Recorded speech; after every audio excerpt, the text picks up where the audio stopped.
우리 고영아 집사님께서 기도해 주셨던 것처럼 오늘 새벽 전 세계가 주목하는 가운데 판문점에서 북한 김정은 위원장 그리고 남한 문재인 대통령 그리고 미국의 트럼프 대통령이 함께 만나는 그런 자리가 마련되었습니다.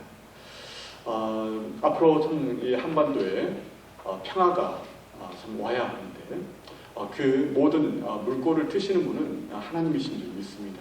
하나님께서 이 세상의 나라들과 또 모든 지도자들을 통해서 하나님의 그 뜻을 궁극적으로 이루어 가실 것입니다. 아무리 나라가 경제적으로 또 부강해도 안전이 보장되지 않는다면 또 평화가 없다면 그 나라는 든든하게 서지 못할 것입니다. 늘 불안에 쫓길 수밖에 없을 것입니다. 우리의 인생도 마찬가지입니다.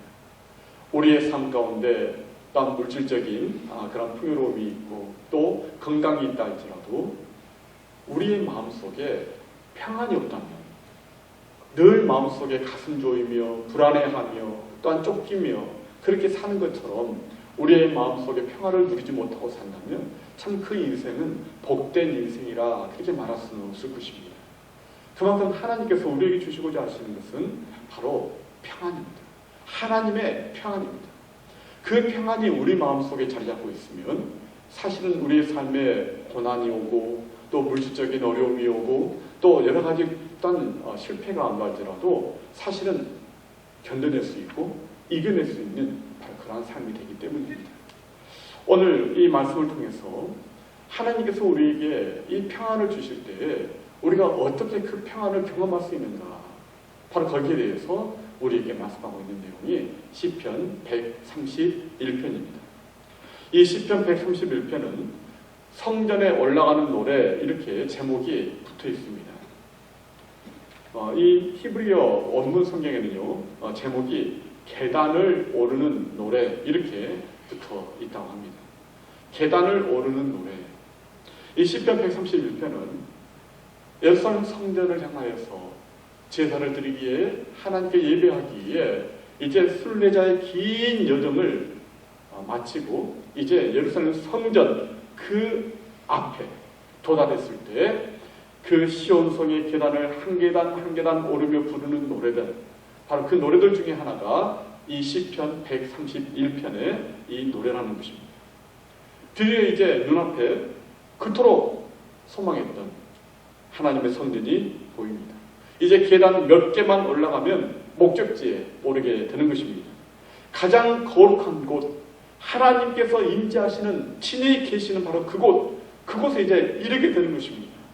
얼마나 감격스러운 순간입니까? 그 오랜 먼 길을 걸어오면서 겪었던 그 모든 고통, 또 고난, 그 모든 시련들, 그 모든 것들이 주마등처럼 지나가면서 그 마음속에 기쁨과 감격 가지고 그 성전에 오르는 계단을 한 계단씩 한 계단씩 이제 올라가면서 이 노래를 부른다는 것입니다. 이 시를 지은 다윗도 역시 그러했을 것입니다. 이름 없는 목동에서 이스라엘의 왕이 되기까지 그가 겪었던 고통과 또 기쁨, 또 실패와 성공, 때로는 하나님이 계시지 않는 것처럼 느껴지는 사망의 음침한 그런 골짜기를 지나는 순간에도 다윗은 하나님의 음성에 귀를 기울이고 그분의 임재를 고백했습니다. 지금 그러한 다윗이 성전에 올라가는 계단을 한 계단씩 한 계단씩 지금 밟아 올라가면서 그 마음속에 그 감격, 그 기쁨, 그 마음속에 이루 말할 수 없는 그 은혜를 이 시편 131편을 통하여서 노래하고 있다는 것입니다.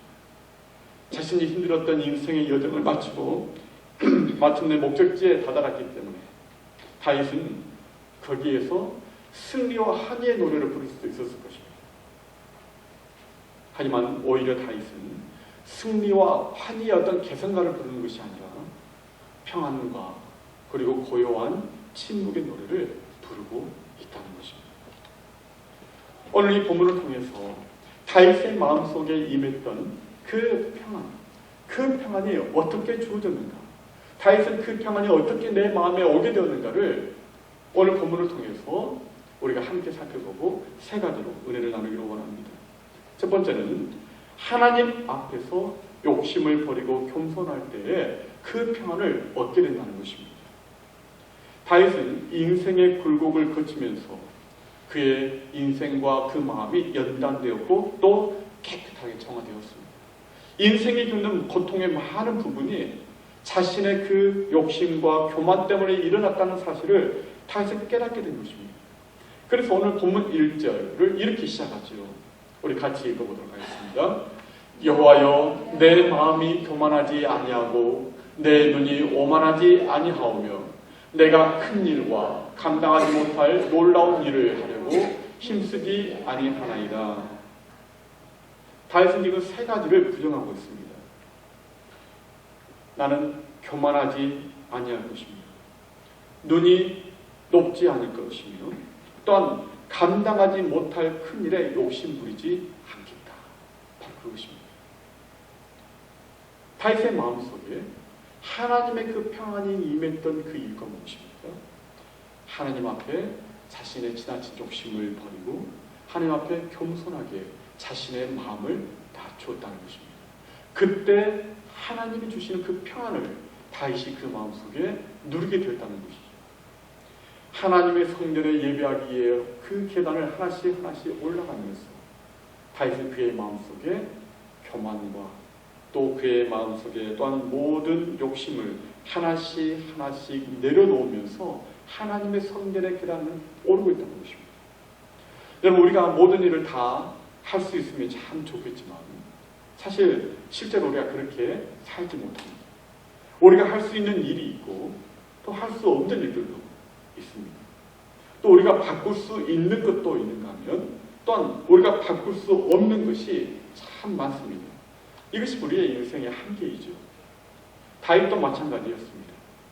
다윗의 마음에도 간절한 소원과 또 그의 또한 그런 열망이 있었습니다. 그것은 하나님을 위해 성전을 건축하려고 했던 그런 이 소망이었습니다. 하나님께 성전을 건축해서 하나님께 드리고자 하는 것은 다윗의 일생의 평생 소원이었습니다. 일생일대의 그런 일이었습니다. 그런데 하나님께서 그것을 거절하셨습니다. 다윗은 하나님, 왜 저는 안 되는 것입니까? 하나님, 저도 잘할 수 있습니다. 이렇게 하나님께 억지를 부리지 않았습니다. 다윗은 하나님께서 노라고 말씀하실 때 그 하나님의 거절을 그대로 수용합니다. 겸손히 그것을 받아들입니다. 그리고 자신의 아들 솔로몬이 그 일을 잘 할 수 있도록 모든 것을 준비하고 도왔습니다. 다윗은 하나님의 노라고 하는 말씀 앞에 그는 교만하지 않았습니다. 다윗은 하나님께서 거절하신 그 성전 건축을 자신이 미치지 못할, 감당하지 못할 그 큰 일이라고 그렇게 여겼습니다. 다윗은 그것까지도 내려놓았다는 것입니다. 자신의 그 욕심, 또 자신의 그 소원까지, 심지어 하나님을 위해 갖고 있는 그 거룩한 소원과 꿈까지도 하나님께서 아니다 라고 말씀하시면 거기에 대해서 그것까지도 내려놓았다는 것입니다. 바로 거기에서 다윗의 마음속에 하나님의 평안이 임하게 된 것입니다. 겸손할 때 그 평안이 오게 되는 것이죠. 시편 21편 16절에 이렇게 말씀합니다. 함께 읽겠습니다. 겸손한 자는 먹고 배부를 것이며 여호와를 찾는 자는 그를 찬송할 것이다. 너희 마음은 영원히 살지어다. 우리의 마음속에 정말 평안을 우리가 빼앗기지 않고 누릴 수 있는 이유, 그것은 하나님 앞에 겸손할 때입니다. 하나님께서 말씀하실 때 그 말씀에 나의 생각을 내려놓고 나의 모든 욕심을 꺾고 나의 소원을 하나님 앞에 내려놓으면서 하나님께 순종하는, 바로 거기에서부터 우리 마음의 평안이 임하게 된다는 것입니다. 그래서 겸손한 자는 배부르게 된다는 것입니다. 또한 하나님을 찬송하는 찬송이 그 마음속에 회복되고 또한 그 마음이 영원히 하나님의 영생을 누리게 된다는 것입니다. 우리가 다윗처럼 간절한 소원과 꿈을 가질 수 있습니다. 또 갖고 있습니다. 하지만 하나님께서 그것이 나의 지나친 욕심이라고 말씀하실 때, 또 그것이 또 아무리 선하게 보이고 또 좋아 보여도 하나님께서 그것이 아니다라고 거절하셨을 때 우리는 거기에 대해서 순종하고 나의 욕심과 그 꿈을 접을 수 있어야 한다는 것입니다. 물론 이것은 그냥 현실을 무조건 받아들이고 수능만 하는 어떤 패배주의 같은 그런 것은 아닙니다. 왜냐하면 하나님께서는 모든 것이 헛되고 헛되다 말하는 그 전도서에 그 마지막 끝부분을 이렇게 말씀하시기 때문입니다. 오직 여호와가 한 분 하나님이신 줄 알고 하나님을 경외하고 그 명령을 지키는 것이 사람의 본분이다. 이 적극적인 순종을 우리에게 말씀하시기 때문입니다. 이 같은 맥락에서 오늘 본문인 이 시편 131편의 깨달음은 하나님의 뜻과 사람의 본분을 벗어나는 그런 교만함, 그 욕심, 그것 때문에 우리의 마음속에 평안을 누리지 못하고 있다는 것, 이것을 우리가 분명히 깨달아야 한다는 것입니다. 야고보서 1장 14절 15절에 바로 그것에 대해서 우리에게 말씀합니다. 우리 함께 읽어보죠. 오직 각 사람이 시험을 받는 것은 자기 욕심에 끌려 미혹됨이니 욕심이 잉태한 즉 죄를 낳고 죄가 장성한 즉 사망을 낳느니라. 우리 마음속의 모든 그런 불안과 모든 혼란과 그 모든 두려움이 어디서 비롯된가? 바로 우리 안에 있는 욕심 때문이라는 것입니다. 그 욕심 때문에 우리가 시험을 받게 된다는 것입니다. 하나님이 우리를 시험하시는 것이 아니라 우리 안에 있는 욕심 때문에 우리 스스로 시험이 된다는 것입니다. 그리고 그 욕심이 점점 커가게 되면 결국 죄를 범하게 되고 그 죄의 결과는 사망이라는 것입니다. 그렇기 때문에 이것을 하나님께서는 해결하기를 원하십니다. 그리고 우리가 진정 하나님의 평안을 누리게 하기를 원하십니다. 이 미국 경제공황 그 시절에 이 켄터키주의 한 남자가 살고 있었습니다. 그는 매우 교만하고 아주 자신만만한 그런 야심찬 사람이었습니다. 그때 미국에 닥친 이 경제공황 때문에 그의 사업이 이제 망하게 되었습니다. 그가 운영하던 식당도 화재로 불이 나서 다 타버리고 말았습니다. 심지어 자기의 유일한 희망이었던 아들마저 잃어버렸습니다. 그의 아내도 그의 곁을 떠나버렸습니다. 그는 경제적인 공황뿐만 아니라 정신적인 공황까지 앓게 되었습니다. 그때 그의 나이가 65세 노인이었습니다. 너무나 초라한 모든 것을 잃어버린 그러한 노인의 모습이었습니다. 어느 날 그가 넋을 잃은 모습으로 예배당 앞에 와서 앉았습니다.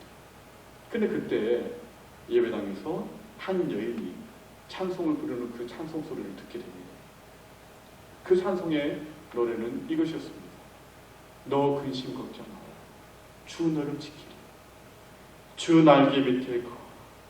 주 너를 지키리. 이 찬송가 382장에 바로 그 찬송이었습니다. 이 찬송을 들으면서 그는 하염없이 눈물을 흘렸습니다. 자기 인생에 지금까지 살아왔던 그렇게 교만하고 자신만만하고 야심찼던 그런 자신의 모습을 돌아보았습니다. 그리고 그에게 이제는 남은 것이 아무것도 없는 그러한 자신의 그 초라한 모습을 보게 되었습니다. 그는 하염없이 그 자리에서 회개의 눈물을 흘렸습니다. 교만하게 살았던 자신의 모습을 회개했습니다. 그리고 겸손히 하나님 앞에 자신을 낮추기로 결심했습니다. 그의 남은 인생 내가 하나님께 쓰임받겠다고 그렇게 다시 한번 그 마음속에 뜻을 정하게 됩니다. 그가 가지고 있는 남은 것이라고는 호주머니에 105달러짜리 수표 한 장하고 또 고물 자동차, 그게 그의 재산의 전부였습니다. 그는 내 인생을 이렇게 끝낼 수는 없다라고 생각했고 그 자기가 가지고 있는 재주가 무엇인가 유일한 그 재주를 생각해 보았습니다. 그것은 닭고기 요리하는 것, 그것이 자기의 유일한 그런 재주였습니다. 그는 흰색 양복을 차려입고 닭고기 레시피를 그리고 양념통을 들고 이제 식당 주인들을 찾아 나섰습니다. 그렇게 시작된 것이 바로 프랜차이즈 사업인 켄터키 프라이드 치킨 KFC입니다. 그 노인이 바로 이 할랜드 샌더스라는 할아버지였습니다. 그는 90세의 일기로 세상을 떠날 때까지 전 세계 20만 마일을 여행하면서 이 KFC 왕국을 건설할 수 있었습니다. 65세의 노인으로 모든 것을 잃어버린 그가 다시 일어설 수 있었던 것은 바로 하나님 앞에서 자신의 마음을 낮추고 자신의 모든 교만과 욕심을 회개하고 하나님을 위해 삶을 하고 결단을 바로 그 자리에서 그의 인생이 새롭게 출발하는 것입니다. 하나님께서 그를 높이셨고 그리고 그는 평안한 그런 삶을 살게 되었습니다. 잠언 29장 23절에 이렇게 말씀합니다. 우리 함께 읽어보죠. 사람이 교만하면 낮아지게 되겠고 마음이 겸손하면 영예를 얻으리라. 우리가 하나님 앞에 우리가 겸손하고 우리를 낮추면 하나님께서 우리를 높이신다는 것입니다. 우리에게 영예를 주신다는 것입니다. 그러기에 우리는 하나님 앞에 겸손해야 하며 또한 지나친 욕심을 버려야 한다는 것입니다. 그리고 하나님의 말씀과 하나님의 뜻에 우리는 겸손히 순종해야 한다는 것입니다. 하나님, 제 인생은 하나님의 것입니다. 하나님께서 제 인생을 이끌어 주십시오. 지금까지 제 인생의 그 핸들을 제가 잡고 제 마음대로 움직이며 제가 가고자 하는 대로 그렇게 살았습니다. 하지만 하나님, 이제 제 인생의 핸들을 하나님께 드립니다. 하나님께서 제 인생을 움직여 주옵소서. 바로 그 사람에게 하나님께서는 평안과 회복의 은총을 베풀으실 줄 믿습니다. 두 번째로 우리가 어떻게 하나님의 평안을 누릴 수 있게 되는 것입니까? 우리가 하나님 안에서만 만족을 찾아야만 우리는 평안을 얻게 된다는 것입니다. 오늘 보면 2절에 보면은 다윗은 하나님 안에서만 자신의 만족을 찾겠다고 고백합니다. 그리고 그것은 마치 젖된 아이가 그 엄마의 품속에 있는 것처럼 그렇게 표현을 했습니다. 우리 2절 말씀을 함께 읽어보죠. 실로 내가 내 영혼으로 고요하고 평온하게 하기를 젖된 아이가 그의 어머니 품에 있음 같게 하였나니 내 영혼이 젖된 아이와 같도다. 세상에서 가장 평화로운 그런 모습이 아마 아기가 엄마의 품에 안겨있는 또 엄마의 그 얼굴을 바라보며 웃고 있는 바로 그 모습일 것입니다. 평온의 상태, 아기가 엄마의 젖을 충분히 먹고 난 뒤에 더 이상 부족함이 없는 바로 그런 상태입니다. 그래서 아기는 엄마의 품 안에서 고요한 평안을 누리게 되는 것입니다. 엄마가 바로 그 아기의 평안입니다. 그리고 그 아기의 행복입니다. 그 아기의 가장 큰 불안이 무엇이겠습니까? 가장 큰 위협이 무엇이겠습니까? 그것은 그 옆에 엄마가 없다는 것입니다. 아기는 엄마 밖에 그 무엇도 그에게 만족을 주지 못하기 때문입니다. 그래서 여기서 중요한 것은 엄마의 젖보다 엄마의 존재 그 자체이죠. 여러분, 성도들의 행복이 어디서 오는 것입니까? 성도들의 행복도 바로 이와 같은 것입니다. 우리가 신앙생활을 하면서 때론 특별한 주님의 은혜를 경험할 때가 있습니다. 또 기도 응답을 받을 때가 있습니다. 또 문제가 해결되고 또 사업이 잘 풀릴 때도 있습니다. 하지만 궁극적인 그러한 평안은 바로 그러한 하나님의 선물 그 자체보다는 하나님이 우리와 함께하고 계시다는 것입니다. 우리의 신령 가운데 하나님의 임재가 느껴지고 하나님께서 내가 낙심되고 고민할 때마다 내 마음속에 위로를 주시고 내가 기도할 때마다 하나님께서 말씀을 주시고 하나님께서 순간순간 나와 함께 하신다는 그런 마음의 확신을 주시는 것, 이것이 우리에게 진정한 성도의 행복이라는 것입니다. 그래서 주님은 제자들에게 마지막 승천하시면서 주신 약속이 무엇입니까? 내가 세상 끝날까지 너희와 항상 함께 있으리라. 바로 그 약속입니다. 우리에게 가장 필요한 바로 그 약속. 하나님이 함께 하시는 하나님의 임재의 약속인 것입니다.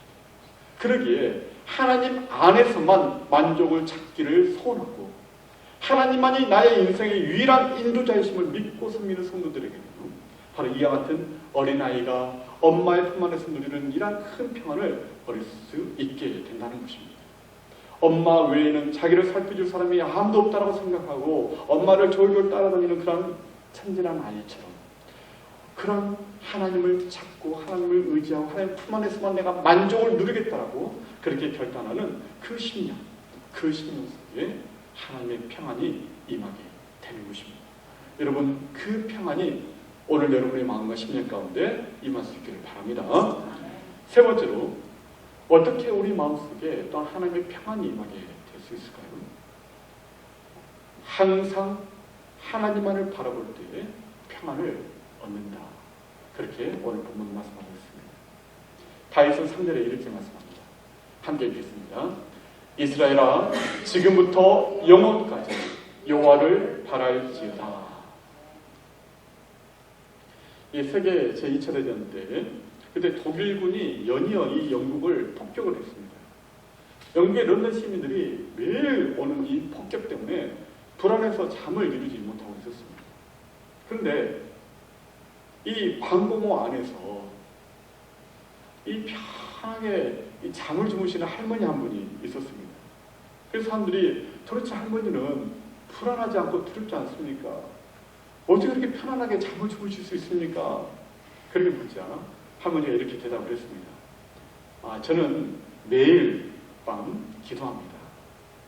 그리고 나면요, 하나님이 지켜주신다는 확신이 들어서요, 제가 편안하게 잠자리에 들게 되지요. 사실 하나님과 내가 둘 다 깨어있을 필요 없잖아요. 네, 이렇게 이야기를 하더랍니다. 네, 하나님과 저 둘 다 깨어있을 필요 없잖아요. 하나님께 맡기고 자는 것입니다. 여러분, 우리를 지으시고 보살펴주시는 그 하나님께서는 어떤 하나님이십니까? 졸기도 아니하시고 주무시지도 아니하시고 우리를 지켜주시는 하나님이시라고 우리에게 말씀하고 있습니다. 우리 시편 121편 3절 우리 함께 읽어보죠. 여호와께서 너로 실족하지 아니하게 하시며 너를 지키시는 이가 졸지 아니하시리로다. 아멘. 여러분, 염려 때문에 불안 때문에 참 잠 못 이루는 때가 참 많습니다. 참 몸은 천근만근 피곤한데 계속 머릿속에 생각이 머물고 또 걱정이 머물고 또 정말 내일 일을 염려하는 것 때문에 우리가 잠 못 이룰 때가 얼마나 많이 있습니까? 참 너무 큰 고통이죠. 이 불면증은 너무너무 큰 고통입니다. 하지만 우리가 마음의 평안을 얻고 편한 그런 잠을 잘 수 있는 이유가 무엇입니까? 우리 주님께서 주무시지도 않고 졸기도 아니하시고 우리를 지키시고 돌보고 계시기 때문인 것입니다. 여러분, 그래서 하나님을 바라보는 사람은요, 이러한 마음의 평안, 또 이러한 어떤 만족을 얻게 되는 것입니다. 여러분, 진정한 평안은 어디에서 오는 것입니까? 오늘 본문을 통해서 다윗이 고백하는 그 고백을 통해서 우리는 세 가지로 함께 살펴보았습니다. 하나님 앞에서 우리의 지나친 욕심을 내려놓을 때, 나의 교만을 내려놓을 때, 그때 우리 마음속에 하나님의 평안이 임하게 됩니다. 하나님 안에서 내가 만족을 얻겠노라고, 내가 하나님 안에서만 내가 행복을 찾겠노라고, 하나님만이 나의 인생의 인도자요 또한 목자이심을 내가 고백하고 그분께 나의 인생을 맡게 될 때, 그때 우리 마음이 평안을 얻게 된다는 것입니다. 또한 지금부터 영원까지 하나님을 바라보며 살 때 우리의 심령에 평강을 얻게 된다는 것입니다. 지금부터 영원까지. 다윗은 지금부터 영원까지라고 하고 있습니다. 지금부터. 바로 오늘부터라는 거죠. 지금부터 하나님을 바라볼 때 우리는 영원토록 하나님의 평안을 누릴 수 있다는 것입니다. 내일도 중요합니다. 하지만 오늘도 중요한 것입니다. 고린도후서 1장 2절 하반절을 보면 보라 지금은 은혜 받을 만한 때요 보라 지금은 구원의 날이로다 이렇게 말씀했습니다. 바로 지금 은혜 받아야 한다는 것입니다. 지금 하나님의 구원을 얻어야 한다는 것입니다. 지금 하나님의 평안을 누려야 한다는 것입니다. 언젠가 그때 가서 내가 은혜 받고 구원 얻겠다. 여러분, 그것이 아니라는 것입니다.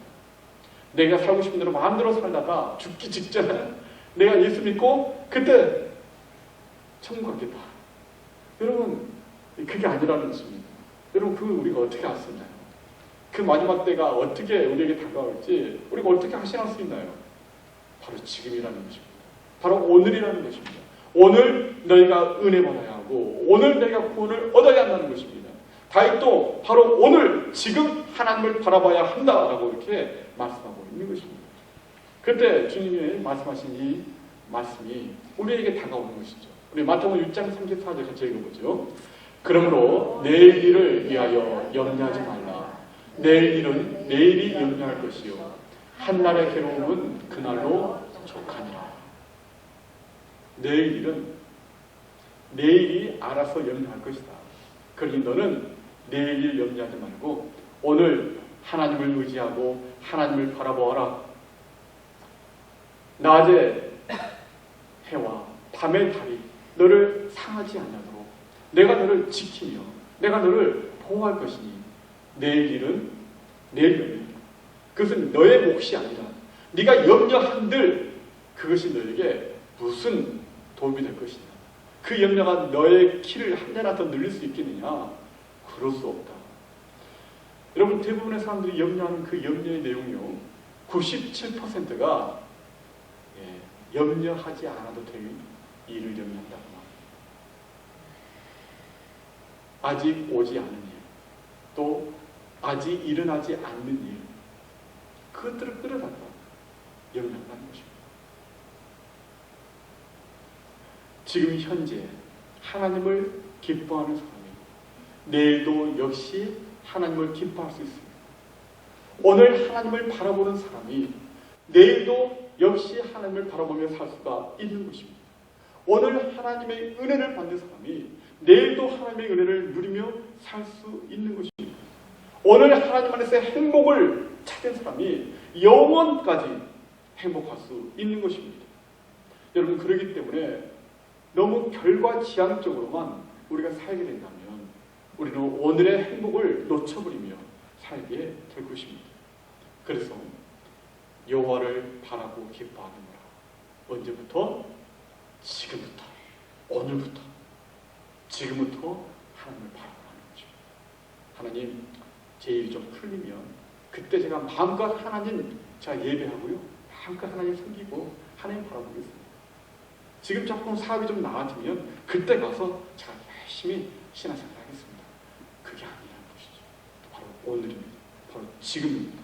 내 형편과 상황이 어찌하든지 지금 하나님을 바라보고 오늘 하나님 안에서 만족을 찾고 오늘 하나님의 은혜를 누리라는 것입니다. 그 예나 다윗이 그 마음속에 누린 그 고요한 평안, 그 평안이 오늘 우리에게도 임하기를 바랍니다. 그래서 우리는 바로 이런 하나님의 은혜를 오늘 이 시작부터 간절히 소원하고 또 사모해야 한다는 것입니다. 이 시편 131편은 이 다윗이 평안하게 누리는 삶을 통해서 얻은 그런 평안을 말하고 있지 않습니다.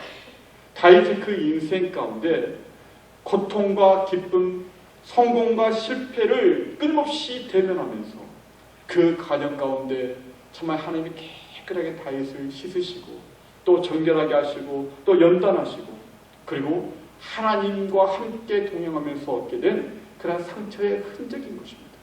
그게 바로 다윗이 얻게 된 평안입니다. 우리의 인생도 마찬가지입니다. 모든 일이 잘 되고 평안해서 내가 평안을 누리게 되는 것이 아니고 바로 그 모든 삶의 고비고비마다 하나님과 함께 동행하는 그 신앙의 씨름을 통해서 우리의 마음속에 이 평안을 얻게 된다는 것입니다. 여러분에게 시 한 편을 소개해드리고 말씀을 맺기를 원합니다. 여인숙이라는 그런 시가 있습니다. 자랄로딘 룸이라는 시인이 쓴 시인데요. 제가 한번 읽어보도록 하겠습니다. 인간이란 존재는 여인숙과 같습니다. 매일 아침 새 손님이 찾아옵니다. 기쁨, 우울, 비열, 때로 순간의 깨달음이 찾아오기도 합니다. 기대하지 않았던 손님, 그 모두를 환영하고 대접하십시오. 설령 비탄의 무리가 당신의 집을 거칠게 휩쓸고 가구를 부수더라도 모든 손님을 극진히 대하십시오. 그러면 그 손님들이 당신을 새로운 기쁨으로 깨끗하게 씻어줄 것입니다. 어두운 생각, 수치, 원한을 웃음으로 맞으십시오. 그리고 당신의 집에 초대하십시오. 누가 오더라도 감사하십시오. 그들 모두는 저 너머로 당신을 안내하고자 찾아온 것이니까요. 여러분, 매일매일 우리의 삶에 찾아오는 손님들이 있습니다. 기쁨, 때로는 우울, 때로는 정말 비겁함, 때로는 두려움, 수치스러움, 원통한 마음, 어두운 그런 생각, 매일매일 우리의 이 마음의 집에 찾아옵니다. 근데 그것들을 손님처럼 여기라는 것입니다. 그 모든 것들을 통해서 하나님께서는 결국 저 너머에 있는 바로 그 하나님께 우리를 이끌어가는, 안내하는 그러한 모든 손님들이기 때문에 그렇게 말을 하는 것입니다.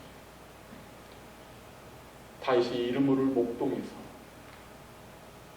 하나님의 또한 사랑으로 왕으로 기름 부음을 받아 그가 그의 인생을 살아온 그 과정은 참으로 평탄치 않은 과정이었습니다.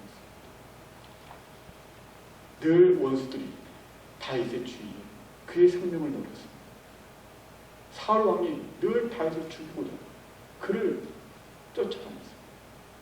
피곤한 도망자의 삶을 살았습니다.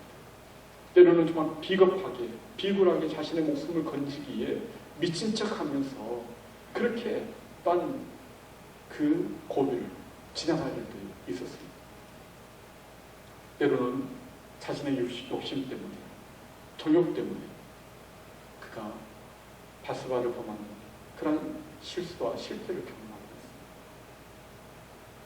정말 수치스럽고 부끄러운 그런 삶을 경험할 때도 있었습니다. 하지만 그의 인생 그 모든 것들이 결국은 다윗을 연단하고 다윗을 다듬고 다윗을 진정한 하나님의 마음의 한 사람으로 세웠습니다. 그래서 그의 인생의 마지막에 그 성전의 계단을 하나씩 한 계단씩 오르면서 다윗은 그 마음속에 고요한 평안을 누리게 된 것입니다. 우리 인생도 그와 같습니다. 우리 인생도 마찬가지입니다. 모든 일이 평안하고 걱정거리가 없어서 우리의 마음이 평안한 것이 아니고 매일매일 끊임없이 찾아오는 그러한 불청객들이 있습니다. 하지만 그 모든 것들을 통해서 하나님께서는 우리를 다듬으시고 깨끗하게 하시고 하나님을 바라보고 하나님을 의지하고 하나님 안에서만 만족을 찾게 하고 그리고 하나님 앞에 겸손히 무릎 꿇을 수 있는 그런 인생으로 바꿔주셔서 하나님이 주신 그 평안을 우리로 하여금 누리게 하신다는 것입니다. 여러분, 인간의 교만과 욕심이 쌓아올린 그 두터운 벽, 그 우리의 마음의 벽을 성령께서 꿰뚫고 들어오셔서 우리의 마음에 찾아오시기를 원합니다. 또 충만하게 임재하시기를 원합니다. 그래서 성전 계단에 놓여있는 그 계단을 하나씩 하나씩 그렇게 올라가면서 우리의 마음속에 하나님 주시는 평안을 우리가 누리고 그 평안 속에서 하나님 앞에 나아가는 그런 우리의 인생이 될 수 있기를 주의 이름으로 축원합니다. 아멘. 기도하겠습니다. 우리 시간 함께 기도할 때 여러분 매일매일 우리의 삶 속에 찾아오는 그런 손님들이 있습니다. 때로는 정말 우리가 환영하고 싶은 그런 손님들도 있지만 하지만 우리가 원치 않는 그런 불청객들도 있습니다. 때로는 우리 가운데 기쁨이 오는가 하면 슬픔이 오기도 하고 또 우리 가운데 딴 형통의 날이 있는가 하면 참 고통의 날이 또 우리 가운데 찾아오기도 합니다. 우리 가운데 또한 평안이 있는가 하면 우리 가운데 또한 두려움과 염려와 불안이 오기도 합니다. 때로는 내 마음속에 정말 당당한 믿음이 있는가 하면 때로는 너무나 소심하고 너무나 비겁한 그런 모습을 우리가 또한 경험하기도 합니다. 하지만 이 모든 과정을 통해서 주님, 나의 욕심이 무너지고 나의 교만이 깨트려지고 하나님 앞에 순종하는 그런 심령으로 저를 변화시켜 주옵소서. 이 모든 것들을 통하여서 하나님 안에서만 진정한 만족과 행복이 있다는 것을 깨닫게 하여 주옵소서. 그라여 지금부터 하나님만 바라보며 살게 하여 주옵소서. 하나님의 그 평안을 누리며 살게 하여 주옵소서. 우리 시간 함께 기도하겠습니다. 하나님 아버지, 매일매일 우리 삶과 찾아오는 하나님, 우리 안에 생각처럼 또 고통과 또 때로는 기쁨을 또한 하나님, 우리 안에 또한 우울한 마음이 또한 우리가 우리 찬양을 그런 노래를 만들어 있습니다.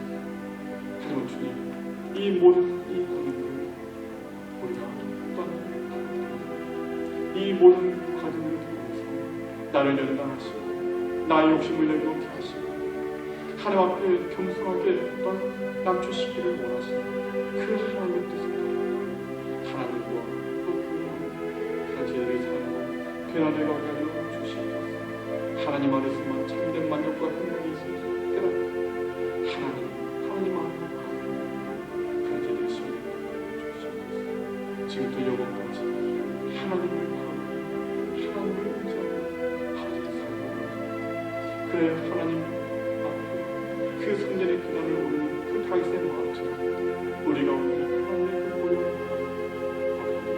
그 하나님을 살게 주시옵소서.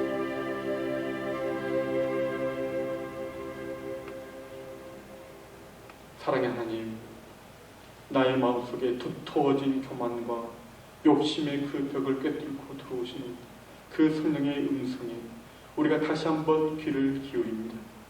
우리의 마음이 온유하고 겸손하신 예수님을 닮아가게 하여 주시고 하나님과 사람 앞에 겸손하고 낮아져 마치 엄마 품에 젖된 아이가 평온을 누리는 것처럼 하나님 안에서 만족과 행복을 누리며 지금부터 영원까지 하나님만을 나의 소망으로 삼고 하나님만을 의지하는 그런 복된 삶 살게 하여 주시옵소서. 성전의 그 계단을 한 계단씩 한 계단씩 오르며 그 평안을 고백하며 노래했던 다윗처럼 주님, 우리의 마음에도 하나님의 그런 평안이 임하게 하여 주시고 그 평안이 우리의 마음과 삶을 다스릴 수 있도록 주여 성령께서 역사하여 주시옵소서. 예수 그리스도 이름으로 기도드리옵소서.